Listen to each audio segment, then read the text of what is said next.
Reds, we need to talk. We need to talk about a player who's been at the club for 20 years and at the age of 6 walked through the academy doors and didn't just play for the badge, he lived it. And now he's leaving, and all of a sudden, he's labelled a snake. Yes, and today I'm going to have a bit of a rant because this whole situation exposes something about us, the fan base. Let's start with this. Trent Alexander-Arnold owes Liverpool nothing. He's given us 20 years of his life, not 20 months, not 20 games, 2 decades of commitment, of loyalty, of trophies, of heartbreak, of elite performances. On top of that, he's given us Champions League glory. He's given us a Premier League title after 30 years. He's given so much to this club. Oh, and he's redefined the fullback position of world football. So if the man at the age of 26 decides he wants to test himself in his career, he wants to test himself in a new league, in a new culture, that's ambition. That's not betrayal, that's growth. Then the other comparison that keeps getting made is Steven Gerrard to Trent Alexander-Arnold, and we cannot make that comparisons. Those are false comparisons, and there's a lot that we need to take into consideration. One of those being what the club dynamics are, what happened at the time, where the club is at, and what has each of these players achieved. Steven Gerrard's path is not Trent Alexander-Arnold's path, and it would be unfair to expect Trent to walk the same path that Steven Gerrard did. And holding every Scouse player to one man's legacy is extremely unfair. That isn't just some sort of loyalty that you're looking for. That is control that you are asking for. Another argument I keep hearing is that he'll fail, just like Michael Owen and Phil Coutinho. Let's not forget that the circumstances were very different. Michael Owen went to Madrid in a Galactico era.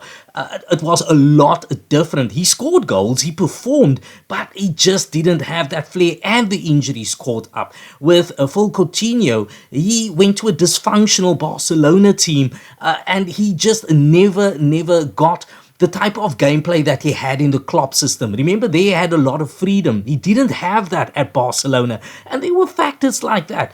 Trent Alexander is different. He's not a flair player. He's not out there to stand out like the other two did. No, he is a player that works in a tactical way. He's a very tactical player, and I think he's matured, and I think that the skill set does allow him to be very well prepared for that league. So if he goes, he might just slot in very well in their system. And here's another one people love throwing around, saying that he's a snake because he ran out his contract.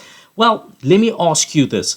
If he really is a snake and he planned all of this out like a snake, why didn't he do that last year? Put in a transfer, and if they didn't grant it to him, then he just refuses to train like some of the other players have in the past. Why did he still stay? Why did he come to every match with his chest out, playing his heart out, playing for the crest, captaining the team at times, and giving his full commitment to the club? See, he didn't disrespect the crest at all. He didn't leak any stories to the press. He stayed professional to the very end.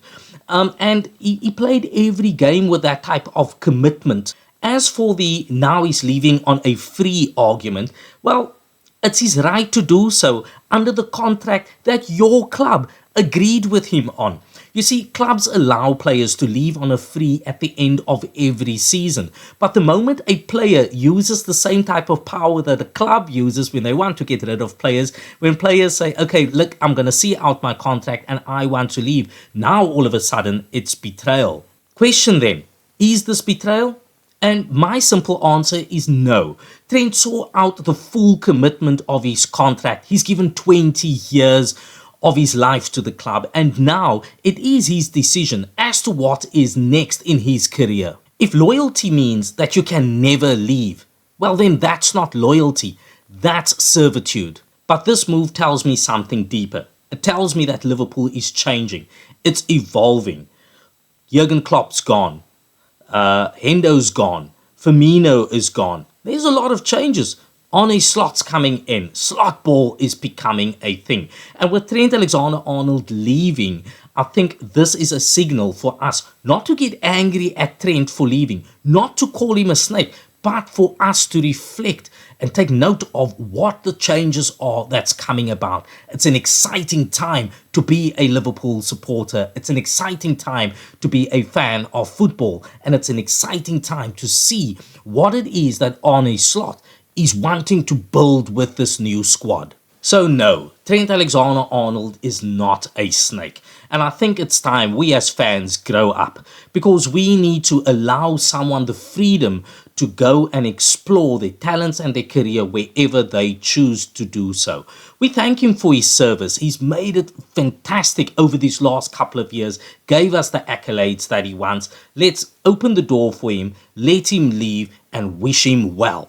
And as always, that is my take on it, but I'm keen to hear what your takes are. Hit a like button, hit a subscribe on your way out. And what do you think? Should Trent Alexander-Arnold have stayed at Liverpool? Do you wish him well on his way out, or do you still think that he's a snake?